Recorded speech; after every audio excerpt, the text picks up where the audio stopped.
Sa video na ito ating i-recap ang palabas na Exterritorial. Ito ay magsisilbing guide lamang, at atin ang umpisahan. Welcome sa Jomal Movie Recap. Huwag kalimutan mag-like and subscribe. Nasa playground si Sarah kasama ang kanyang anak na si Josh nang marinig niya ang ingay ng isang helikopter na lumilipad sa langit. Bigla siyang nag-flashback sa alaala ng mga panahong nasa isang misyon siya sa Afghanistan.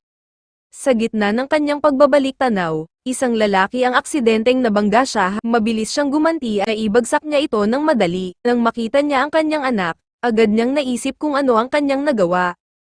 Humingi siya ng paumanhin at pinakawalan ang lalaki.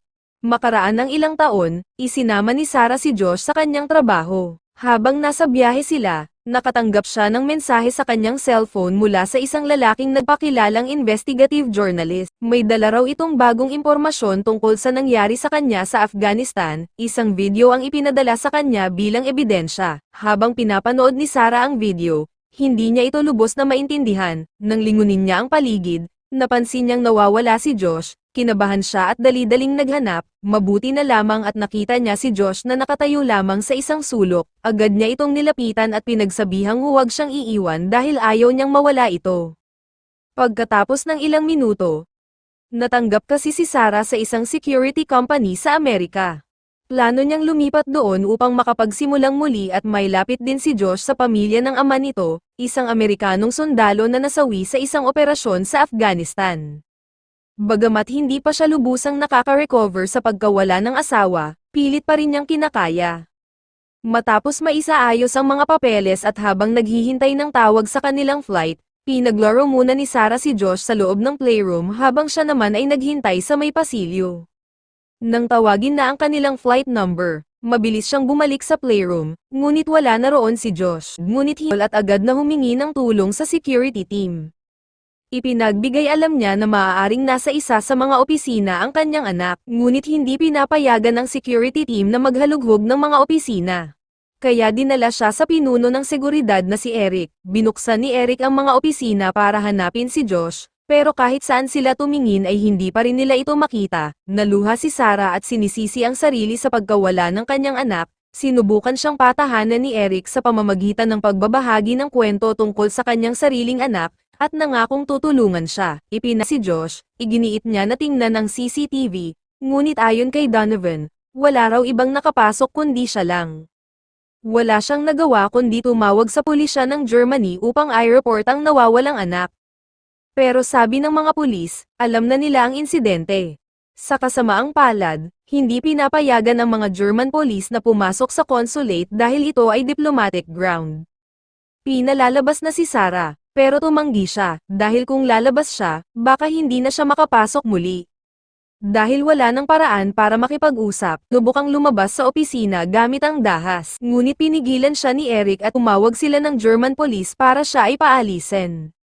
Habang nasa loob pa, iniwang mag-isa si Sarah ni Donovan nang makatanggap ito ng tawag. Sinamantala ni Sarah ang pagkakataon, binuksan ang lock, at umakas, tumalon siya mula sa bintana para ulat niya. Nakatali na siya sa kama, sinimulan niyang ipaliwanag kay Deborah ang lahat, pati ang tungkol kay Irena. Pero sagot ni Deborah, nag-aalala lamang siya at tinawagan pa raw siya ng ina ni Sarah na may kondisyon daw ito kung saan nakakakita siya ng mga delusyon. Ayon kay Deborah, wala raw nawawalang anak at wala raw Irena. Humiling si Sarah ng surveillance footage para patunayan ito. Ipinakita ni Eric ang video at kitang-kita roon si Sarah na nag-iisa at sinasaktan ng isang gwardya. Sinabi ni Deborah na baka imahinasyon lang daw ang lahat ng nakita ni Sarah. Darating daw ang German police kinabukasan para ayusin ang lahat ng gobyerno. Nang magbalik loob ito, pinatay siya ng mga dating kasama. Kung hindi raw siya nakatakas sa US Embassy sa Minsk gamit ang tulong ng CIA, matagal na siyang patay. Ang USB na dala niya ay may mahalagang ebidensya at gustong makuha iyon ng mga Russian agent, kaya siya naipit doon ng ilang buwan. Kamakailan, tinanong siya ni Donovan tungkol sa passport niya, at doon siya nagduda.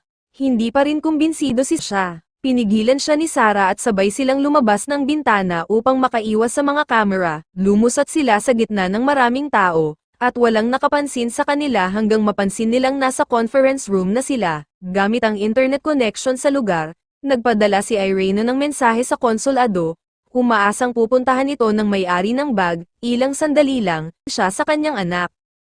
Pero napansin ni Sarah na may kakaiba sa kilos ng lalaki, tila nagsisinungaling ito at wala talagang alam sa kinaroroonan ng kanyang anak, dahil isa siyang IT personnel ng konsulado, may mataas siyang access, kaya nakiusap si Sarah na tulungan siya hanapin ang kanyang anak. Kailangan niya ng floor plan ng gusali at keycard para makapasok sa mga restricted na lugar. Kapag gusto niyang makuha muli ang kanyang bag, sinabi ng lalaki na magkita sila sa men's restroom makalipas ang 20 minutes. Habang hinihintay, nakita ni Sarah si Eric na kasama ang kanyang anak na babae sa Afghanistan at eksperto sa rehiyon ng Islamabad, Pakistan. Ibig sabihin, may sinasabi ang video sa phone ni Sarah mula pa sa simula, tinawagan niya ang mamamahayag na nagpadala ng footage para sa karagdagang impormasyon. Ayon sa mamamahayag, si Eric ay isang corrupt operative na ilang beses nang nakalusot sa kaso. Ayon sa bagong source, si Eric ang may sala sa isang atake sa Afghanistan na ikinasawi ng 8 sundalo, kasama na ang asawa ni Sarah. Habang nag-uusap sila, biglang lumapit si Donovan kaya mabilis nilang na-download ang malinaw na screenshot ng sandaling kasama ni Eric ang isang terorista. Sinugod ni Sarah si Donovan para makarinig, at sinabi niyang sila ang nagplano para makapasok si Sarah sa konsulado. Kinailangan nilang kidnapin ang anak niya at burahin ang CCTV para magmukhang baliw si Sarah. Alam ni Sarah na isa lang siyang saksi sa nangyari sa Afghanistan, at madali siyang mapatay ni Eric para mawala ang ebidensya. Plano rin ni Eric na ipapatay sana si Ina at ibintang ang lahat kay Sarah, pero hindi nila inasahan na mapapatay ni Sarah ang dalawang asasin. Bigla siyang binaril ni Eric, pati ang sarili niya, at iniabot kay Sarah ang baril. Tumakbo siya palaban sa kanya. Pero sa halip na sumuko, gumapang siya patungo sa pinto bago ito masira. Ang hindi alam ng lahat, ni-record ni Sarah ang buong pag-uusap nila ni Eric. Ibin-broadcast niya ito sa intercom para marinig ng lahat. Narinig ito ni Donovan kaya agad siyang tumakas. Nahuli si Eric habang nasa akto, at agad ipinadala ang rescue team para iligtas si Josh. Sa wakas, muling nagkita si Sarah at ang kanyang anak.